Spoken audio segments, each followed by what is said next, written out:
I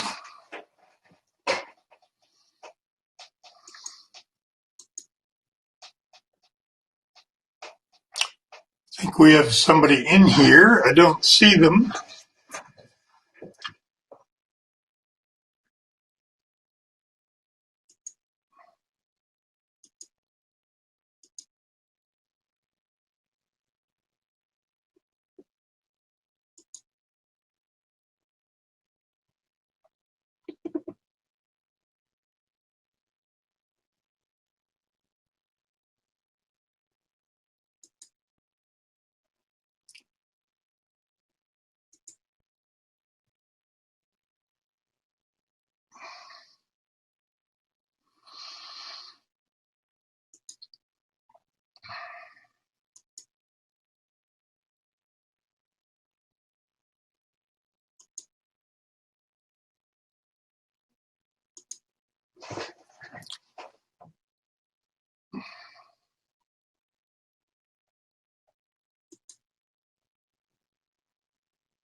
Okay, I am going to start the presentation. I just got a note from Monty that he would like me to go ahead, even in the absence of an audience, which I'm happy to do because I think it's important to talk about voter apathy.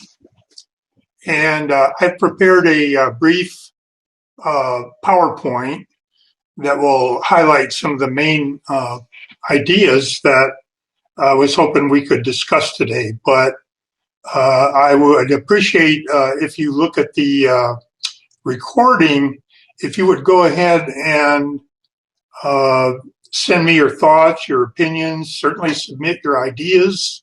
We're all in this together, and overcoming voter apathy is such a monumental task that it will take all of us pulling together.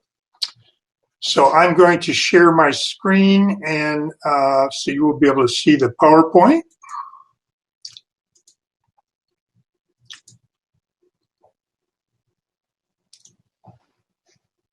Now, of course, voter apathy is not the only obstacle to people voting.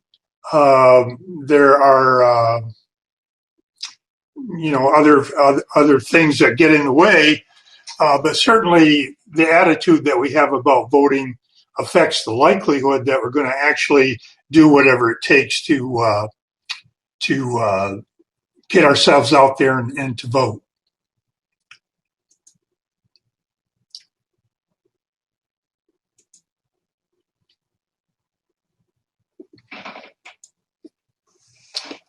This matrix shows a representation of what factors in terms of the likelihood of somebody voting. And you'll notice that on the horizontal axis, it measures the level of motivation going from left to right. So to the left would be low motivation, to the right would be high motivation. The vertical axis measures access to voting. Are there obstacles in the way? How easy is it, in essence, for somebody to vote? And of course, low access would mean that there are lots of obstacles, and high access would mean there are very few, and maybe even no obstacles. And if we have, now I know some of you are more visual than others, so you're going to grasp this right away just by looking at it. I'm going to walk through it for others who may not be as visual. If we look at the lower left quadrant here, we see that somebody has both low access to voting and low motivation. And we label those folks disenfranchised. And that really is much more than apathy. It's really somebody who has dropped out or is not really a part of the system at that point. If we go to the right, we look at the person who has low access but high motivation. This is the aspiring voter. This is the person that wants to vote but really doesn't have the ability. It could be any kind of issue that would prevent them from voting or making it very difficult to vote. On the upper left, we have the apathetic person. Here's the person who could vote. They have access to voting. They're registered. They know where their voting site is.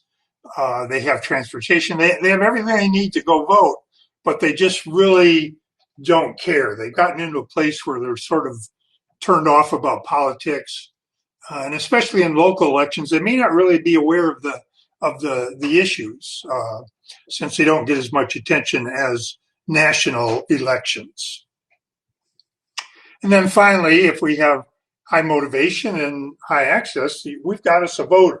We've got somebody who's going to get out there and they're going to vote, and they're going to tend to vote consistently, and they're going to develop the habit of voting. Now, one of the questions I'm going to be trying to help you answer and really pose to you so that you can answer it for yourself as I go through these slides is, uh, which one of these, if you're involved in a campaign, for example, which ones of these voters, which kind of voter do you want to really focus on? And what does that specific voter need that maybe another type of voter in this model doesn't need or isn't interested in? But let's look at some apathy facts or some data that really sort of tells us the scope of this problem. Nearly 70 million voters born from 1981 onward exhibit the lowest voter turnout rates. So there's a lot of youth out there that are, for whatever reason, are not voting. They tend to be less educated, not just the youth, but all people who are inclined not to vote tend to be less educated, members of minority groups, or it includes young voters. Another factor is the effort expectancy to vote. If they think it's going to be hard to vote, they're less likely to vote. That's like anything we do. The harder it is, the more motivated we have to be. Fourth, they lack knowledge of voting and the registration process. Fifth, there's lower home ownership among youth especially, and the demands of work. A lot of these folks are essential workers, and they don't always get the day off to vote, and or they don't have an easy way to vote during their working hours. The lack of government trust. The government, especially at the national level, has been very dysfunctional for decades. And a lot of these millennials and Gen Zs have never seen a functional government at the national level, perhaps even at the local level. What they see is vitriol and fighting and media hype and a lot of division in the country. So that can sour them naturally to politics in general. They just drop out and lose their interest in politics.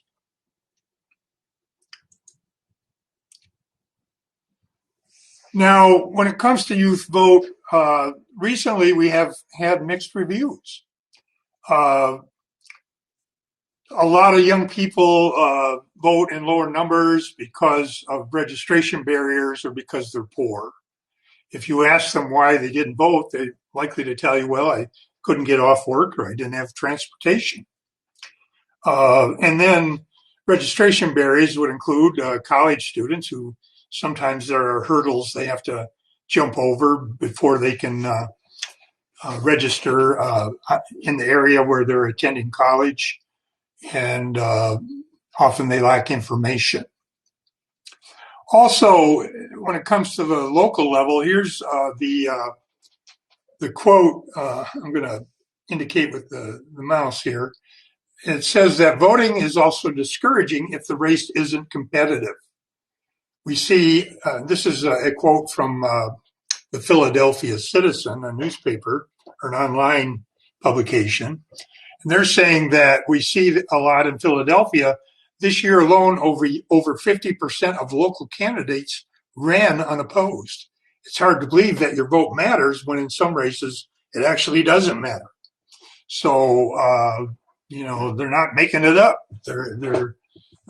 Sometimes there are reasons that people think their vote doesn't matter.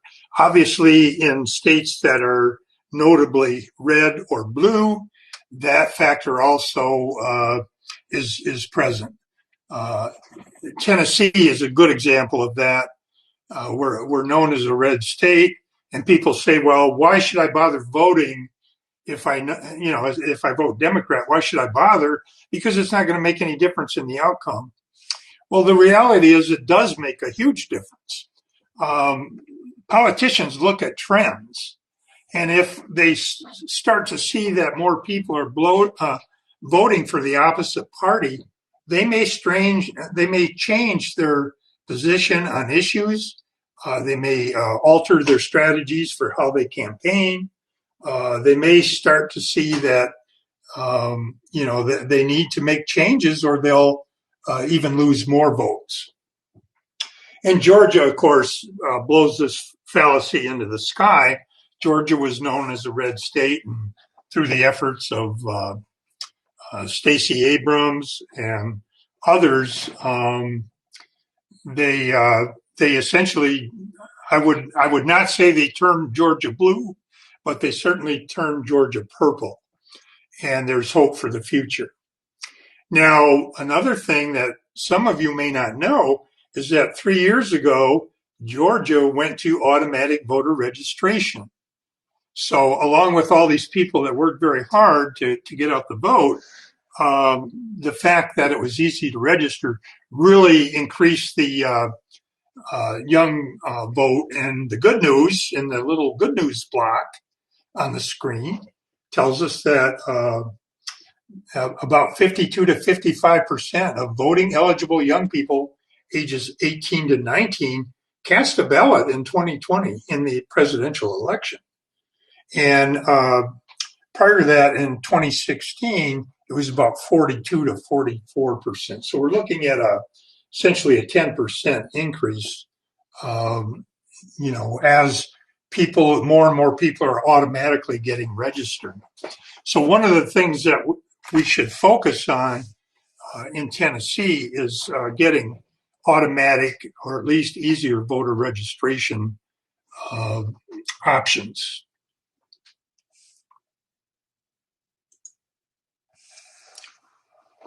Youth and local elections. This article from Governing Online magazine tells us that millennials let their grandparents decide local elections. A 2017 study, this is at Portland State University, it tallied voter turnout in the most recent mayoral election in the 30 largest cities in America. It found that residents 65 years and older were a median of 7 times more likely to vote than those ages 18 to 34. So clearly senior citizens are carrying the burden of local elections and therefore have a strong voice in local policies. And, we live in these cities, we work in these cities, and these policies affect us. So we really have to focus on bringing that to the attention of young people. I think sometimes it's just a matter of helping young people connect the dots and helping them realize that they are directly affected by specific policies. Now, I want to go back to our first actual slide and talk about strategies for the different types of voters.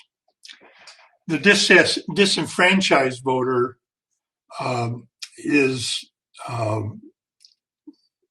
the type of voter that we need to, first of all, we need to locate them. We need to make some kind of contact with them. And we have to keep in mind that they are not invested in voting. They haven't, often they haven't done it before, or they haven't done it in a long time. They don't see the point. So we're really starting from ground zero. We're trying to help that person find a reason to vote. And we also need to find out what obstacles they have to voting. Just the very basic things that I mentioned earlier, transportation. Do they know where they're voting, where they vote in their precinct? Do they know how to vote? So if we're going to approach that type of voter, then we have to be ready to give them answers to those questions. It's not going to do any good if we can't help them actually vote. The apathetic voter is somebody who, as I mentioned before, is turned off by politics.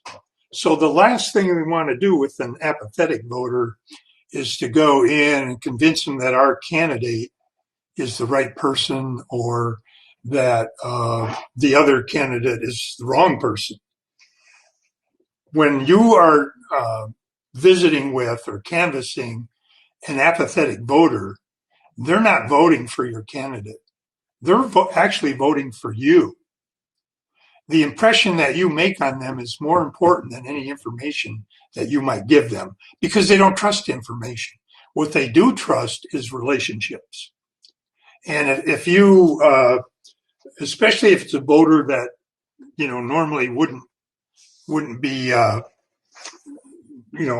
canvassed or met with, it can make a huge difference that somebody bothered to take the time to visit with them. The aspiring voter needs, remember, they're already motivated, so they need just access to voting. They just need information. And I would say with the inspiring voter, they may already have their mind made up about, they may be vote by party, or they may already know something about the candidates. They just need to get over the very basic hurdles that prevent them from voting. Now, the voter is also not a given. One of the things that I've been advising campaigns to do in recent years is don't just appeal to voters on your side of the spectrum. If you're a Democrat, don't just talk to Democrats. If you're a Republican, don't just talk to Republicans. Talk to people. And, unfortunately, when we canvass, we often are going by a list of likely voters and people who are likely to vote for our side. I would argue that is no longer a viable strategy because the country is so divided. In order to win, we have to appeal to voters on the other side as well. And the way you do that is to listen to them rather than pitch your candidate, rather than pitch your issues or your ideas. Listen to that voter. Listen to what matters to them. And you can use that input to improve your campaign so that it's more responsive to voters in general. The voters that, when we get elected, we're not just, governing for the people who vote for us. We're governing for everyone. One of the things that I did, you might see at the bottom here, it's kind of small, but this is a link to a Psychology Today article that I wrote about what I call the Biden principle. Biden has said many times, you may have heard it, he says that don't judge a person by their motives. You might question their judgment, but don't question their motives. So we need to stop seeing the other side as the enemy or a person who we have good motives. We want to help everybody. They want to hurt everybody. That's not true. My father, who was not an educated man, but I think had his own folk wisdom, would always say that both political parties want the same thing. They just have very different ways of getting there. Now, obviously, there are some issues and some positions that just we can't tolerate. They're just not okay. But there's those issues in the middle where we need to reach out. We need to hear their concerns. We need to solicit their ideas. A good idea is a good idea. So the Biden principle basically is that don't judge people by their motives. If you're going to judge them at all, judge them by question their judgment about maybe you can persuade them to change their mind about some issues. But don't assume that they're an evil person.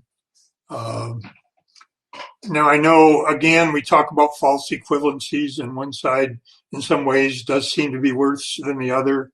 But the reality is we can't govern this country. We can't govern a community at the local level without a reasonable amount of consensus. and cooperation in the community.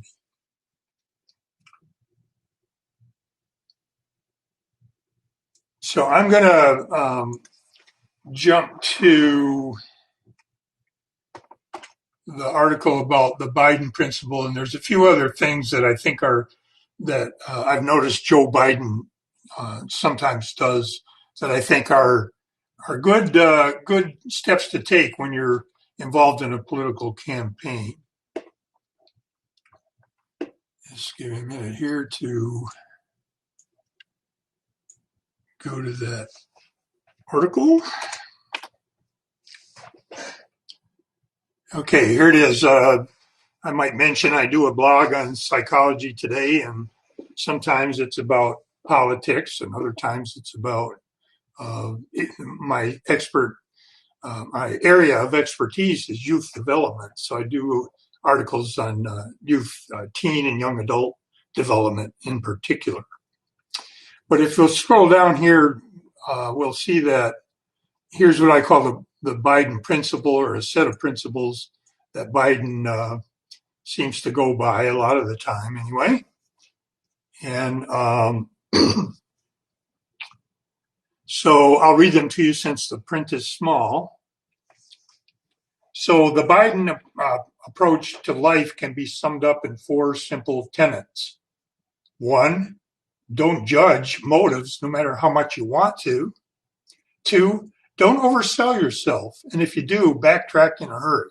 So when you're out there canvassing, or if you're a candidate, you don't want to make bold statements that you can't really back up. You don't want to make promises that you can't keep. And then, sometimes you do make promises and you get in office and you find it's a steeper hill to climb than you thought, and you have to backtrack.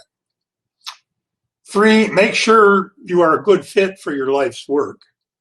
If you're going to be in politics at any level, you really want to acquire the skills and have mentors and do whatever you have to do to make you more effective.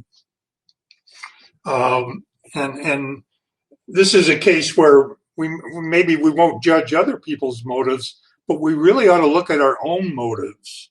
Why are we getting into politics? What are we trying to achieve for ourselves, and especially for other people? And then I think Joe Biden exemplifies item number 4, keep going regardless of what life throws at you. Joe, as probably most of you know, has been through a lot of adversity. He's had a lot of personal loss. A lot of people would have been knocked down and never gotten up, but Joe has somehow managed to keep going. He certainly has a supportive family. And you also may know that he didn't really want to run for president, but he was persuaded because he felt that the country was so divided that he needed to step in and try to pull the country together. And then obviously we're in all kinds of crises at one time. And certainly Joe is, again, I'm not making a political speech here. I'm just saying that Joe, experience-wise, is well equipped for the job. So that's the Biden principle.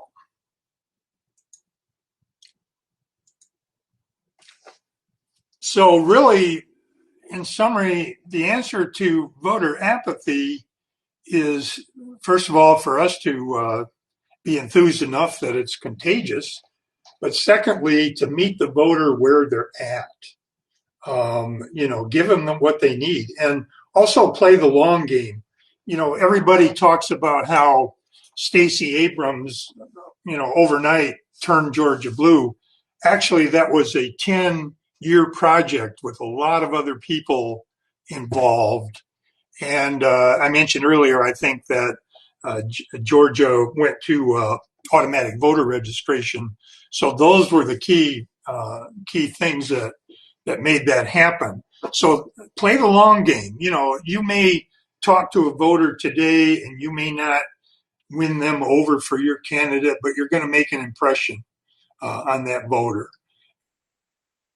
And sometimes our candidates have to run more than one time before they win. So you're building relationships. You're not just, going for a quick victory and, and, my team try to win, get a win for my team. We're talking about governing a country or governing a community and building those relationships for the long term. So I hope that you'll be able to look at this video, and there should be contact information to reach me if anybody wants to discuss any of these issues or has any questions. So I'm going to stop the presentation now, and I wish you a great day.